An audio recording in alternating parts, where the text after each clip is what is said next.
ماتش الاهلي وبورتو هنقيم لاعبي الاهلي من 10 تمام. ولكن بدون اي انتماءات. تمام. محمد الشناوي 0 من 10. ليه؟ لان هو سبب كبيره جدا في اللي احنا نطلع الماتش ده بخساره. محمد هاني يعني لو في حاجه جنب الصفر هنقولها، هو ما ينفعش يتقيم اصلا.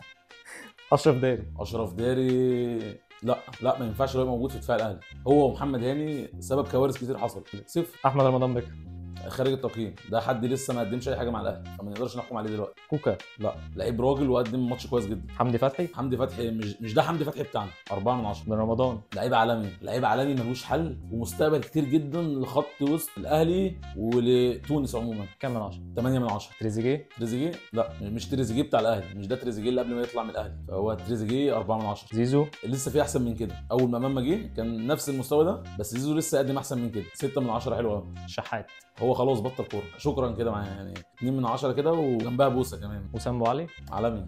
كام؟ عالمي 9.5 من 10.